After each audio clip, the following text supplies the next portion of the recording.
नमस्कार, स्वागत है आपका। मेरा नाम है विपिन बेबाक। मेरे साथ मेरे सहयोगी शादाब रिजवी। धन्यवाद साहब। पहलगाम आतंकी हमले के बाद पूरे देश में आक्रोश का माहौल है।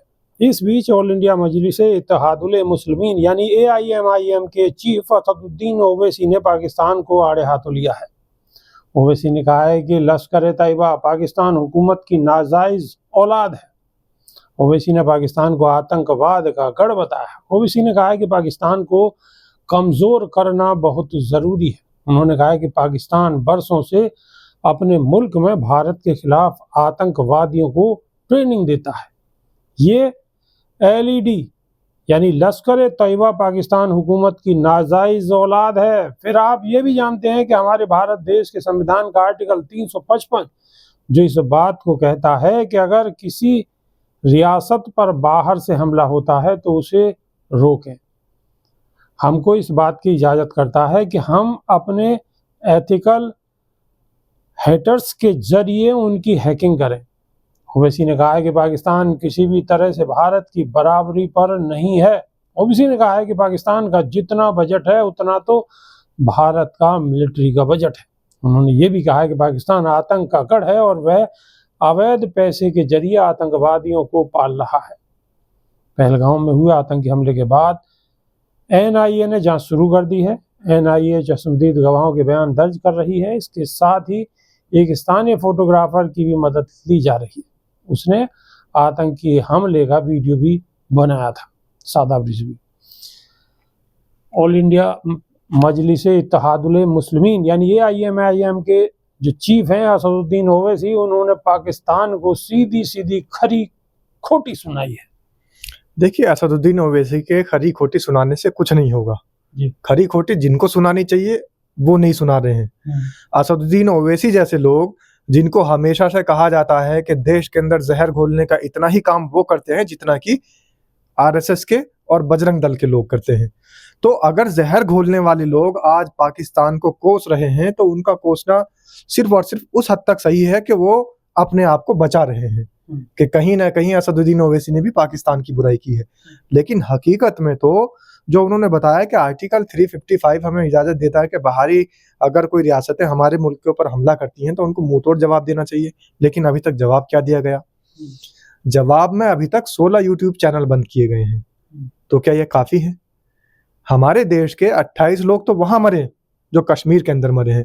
उसके बाद जो उनकी साजिश थी जो कामयाब रही, अब हमारे देश के अंदर तमाम रियासतों के अंदर, तमाम सूबों के अंदर लोग मर रहे हैं। जो नफरत फैल चुकी है, नफरत की जो आग लग चुकी है, और नफरत की आग लगाने का जो काम आतंकवादियों ने किया था वो उसमें कामयाब होते नजर आ रहे हैं। जगह जगह आप वहां पर जो घटना घटी, जिस वो 27 लोग वहां खत्म हुए और जो घायल हुए वो अलग, लेकिन देश में जो वो उन्होंने जहर फैला दिया है वो जहर भी कहीं ना कहीं अपना असर दिखा रहा है। बिल्कुल दिखा रहा है। और मैं तो ये कहता हूं कि असदुद्दीन ओवैसी हो चाहे RSS बजरंग दल हो, जो भड़काऊ और नफरती बातें करते हैं उन लोगों से हमेशा बचना चाहिए। और साथ ही हमारे देश को मुंह तोड़ जवाब देना चाहिए था। इस वक्त में पाकिस्तान को करारा जवाब देना चाहिए था। उनका पानी बंद करने की सिर्फ बात करना या फिर उनके 16 यूट्यूब चैनल मात्र बंद कर देना, ये तो कोई सॉल्यूशन नहीं है। लेकिन अगर उनके YouTube चैनल बंद कर दिए तो उनसे तो कोई बहुत ज़्यादा फर्क पड़ने वाला नहीं है। उनसे देशवासियों का लेना देना भी क्या है। एक और बात शादाब रिजवी कि जब से ये जो भारत की हुकूमत ने, प्रधानमंत्री नरेंद्र मोदी और PMO ने जब से ये आदेश जारी किया है कि पानी बंद किया जाएगा, बहुत सारे पाकिस्तानी यूट्यूबर्स की यूट्यूब शॉर्ट्स आ रहे हैं और बहुत वो मजाक बना रहे हैं। और वो कहीं ना कहीं वो सारी चीज़ें, अगर मानो यहाँ पर 15, 16 या 20 यूट्यूब चैनल बंद कर दिए तो जो और पाकिस्तानी लोग हैं उनकी जो वीडियो वायरल हो रही है वो लगातार वायरल हो रही है। वीडियो वायरल हो रही है, मजाक बनना है, प्रधानमंत्री का मजाक बनना, देश का मजाक बनना। तो प्रधानमंत्री को इस तरीके की मजाक वाला बयान तो वैसे ही नहीं देना चाहिए था। जो काम हो नहीं सकता वो काम वो बात आप कैसे कह रहे हैं? एक तो प्रधानमंत्री बिना सोचे समझे कुछ भी फैसला ले लेते हैं और प्रधानमंत्री जनता को बेवकूफ समझते हैं और जनता का बेवकूफ बनाने में कामयाब भी हो जाते हैं। कुछ लोग हैं, जैसे सोशल मीडिया का दौर है, उनकी बेवकूफियां उजागर हो जाती है सोशल मीडिया के माध्यम से। प्रधानमंत्री ने कहा हमने पाकिस्तान का पानी बंद कर दिया, तो उनके जो मानने वाले लोग हैं, जो अंधभक्त जिनको कहा जाता है, बहुत से लोग गोबर भक्त कहते हैं, लेकिन मैं गोबर भक्त कहना सही नहीं समझता। अंधभक्त जो लोग हैं वो एकदम से आकर पोस्ट करना शुरू कर देते हैं, उसमें कुछ उनकी आईटी सेल भी शामिल है।